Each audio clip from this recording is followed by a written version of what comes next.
É concentração, é desejo, é vontade, é interesse. E a pessoa, aliás, existem também as depressões mais irritáveis. Às vezes a gente passa batido nelas, mas é aquelas pessoas que começam, principalmente acontece em homens de meia idade, 45, 50 anos, começa a ter uma depressão mais explosiva, mais irritada, que discute. Então, você imagina você como parceiro ou parceira desse homem, e aí você vê o seu companheiro irritado, nervoso, brigando. E então, desinteressado sexualmente. É o fim. É o fim. E isso só reforça os pensamentos de culpa que a própria pessoa com depressão tem, né? E aí é o fim porque eu sempre falo, às vezes a gente entra em algumas questões sexuais e emocionais também, e aí como eu não consigo resolver, eu já começo a pensar, é o fim do meu relacionamento.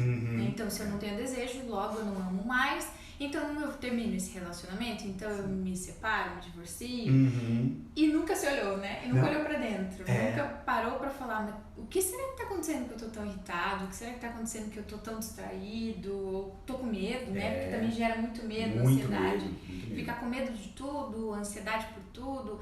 Então, tudo isso vai atrapalhar ali na hora dessa concentração. Sim. E não tem como a gente falar em concentração e não falar sobre perda de ereção, que é uma coisa que precisa muito de desejo e de concentração. E a perda de ereção também tem a ver com isso. Totalmente. A pessoa, ela perde a libido, né? Ela não tem, é o que a gente tem falado, acaba o desejo. Então, ela, sem contar que não só acaba o desejo, como é muito comum, 75% dos pacientes, por exemplo, apresentam sintomas ansiosos. Então, você está deprimido, você está sem vontade, você não está se concentrando, e aí fica na cabeça lá, martelando, preocupação, e aí já dá um gatilho. Eu não vou conseguir transar à noite. Eu não vou conseguir dar conta, e se eu não tiver ereção? Aí não vai ter ereção mesmo, né? Porque entrou, é um gatilho, parece que entrou naquela linha de pensamento de que não vai dar certo, de que não vai conseguir, aí esquece. Eu já falei bastante disso aqui na minha página, que é ansiedade de desempenho sexual, né? Tem esse nome que é essa ansiedade relacionada ao teu desempenho. Será que vai dar certo? Será que eu vou dar prazer? Tô fazendo a pessoa que tá comigo perder tempo? Tô perdendo o meu tempo? Será que é outra pessoa? Esse relacionamento não dá certo? E aí eu só vou ladeira abaixo, né? Nunca o pensamento é positivo, é só ladeira abaixo sem freio. E aí eu não consigo mesmo, e aí não tem ereção que mantenha, que aguente se eu tô ansioso, se o meu sangue tá bombeando para todos os lados, menos para onde eu quero que bombeie, e também a minha atenção aí tá em outro lugar. Sem dúvida. E aí vocês colocam em questionamento, você começa a colocar em questionamento a outra pessoa, porque você pensa, poxa, eu não tô dando conta, será que essa pessoa vai procurar fora, eu não tô sendo bom para ela, e a gente só reforça.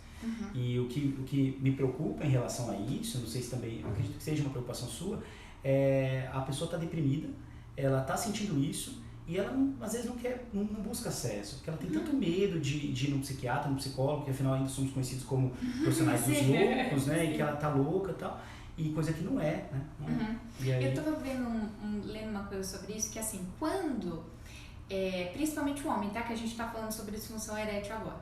Então, assim, eu vou pro médico, o urologista, por exemplo, e aí ele me vira do avesso, de ponta cabeça, e aí ele fala, não tem nada. Quando ele fala não tem nada, literalmente assim, o problema é seu. Eu não posso resolver nada, vá você com você mesmo. E a gente assumir que o problema é meu, que não que eu causei, né, mas assim, que tem alguma coisa aqui dentro mal resolvida porque eu não resolvi direito, aí é onde começa a dificuldade. Sem dúvida. Porque eu preciso entrar em contato com aquilo, e a gente sabe que muitas pessoas não entram, tem dificuldade, preconceito, ou mesmo conhecimento mesmo, né? Não conseguem entender assim, tá, mas vou falar o que lá no psicólogo? Vou conversar do quê? Vou contar o que? Se minha vida tá bem, se essa semana foi boa, é só uma ereção que tá com problema, o que eu vou falar pra ela? E ainda mais homem, né? A gente, sabidamente, homem tem mais resistência a buscar ajuda médica em relação a N quadros, não só psiquiátricos e psicológicos, mas principalmente em relação a esse tipo de quadro, né? Então, a pessoa está com disfunção erétil, o urologista falou que não tem nada, aí a pessoa falou, olha, você precisa ir num psiquiatra, você precisa ir num psicólogo, aí a pessoa já fica brava, não vou, não é. E aí compra remédio por conta, né, na farmácia, e aí não dá certo, às vezes, porque a gente quer contar um segredo que, mesmo com a medicação, se vocês estiverem ansiosos, não vai funcionar, vocês vão ficar mais frustrados ainda, né? Então, assim, não pulem um processo, né? Se caso o médico que vocês passaram, ou o urologista mesmo que vocês passaram, dizer que precisa de uma ajuda especializada em terapia, pensem com carinho sobre isso. Né, procure então primeiro informação aqui na internet, tem tanta coisa que a gente fala por aqui, que aí você pode ter certeza, não, esse é o caminho, eu preciso mesmo conversar com essas pessoas, elas vão poder me ajudar nisso. Sem dúvida. E outra coisa muito legal que eu queria falar, que eu não posso deixar de falar sobre essa coisa tanto de masculino e de disfunção erétil, é a falsa sensação ou também um preconceito, uma questão que vem geral de o homem sempre tem vontade. O homem tá sempre com vontade, então se alguma coisa não tá funcionando, é assim, é o fim do mundo. Acabou o mundo, então eu preciso procurar ajuda. E a gente vai focar, até, pelo menos eu falo por mim, às vezes quando o homem chega, às vezes, ele foca tanto no problema da ereção, que eu também fico olhando para aquilo pensando, tá, deixa eu me concentrar da onde que veio isso.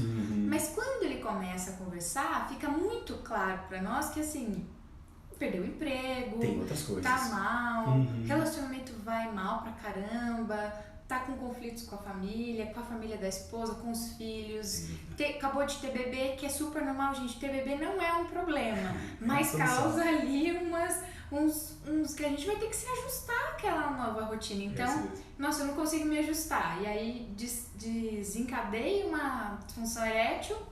E aí eu começo só a pensar assim, isso aqui precisa funcionar. E pouco olho pra dentro. Então, pros homens e pras esposas aí que estão me assistindo, olhar mesmo pra isso. Talvez tenha algumas questões anteriores, sim, que pode estar causando e a gente pode ajudar nisso, sim. Sem dúvida. Tá? E aí a gente pontua nessa parte do homem e agora tem também na parte da mulher.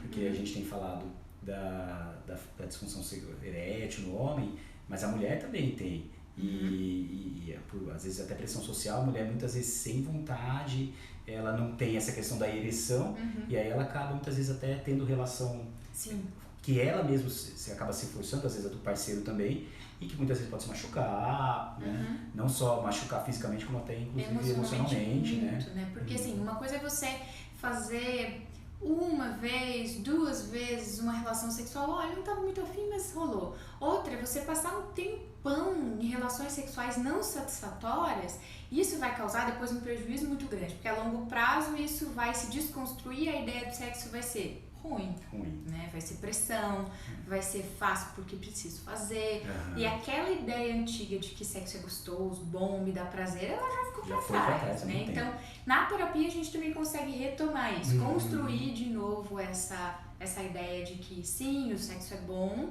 e retomar todas as atividades.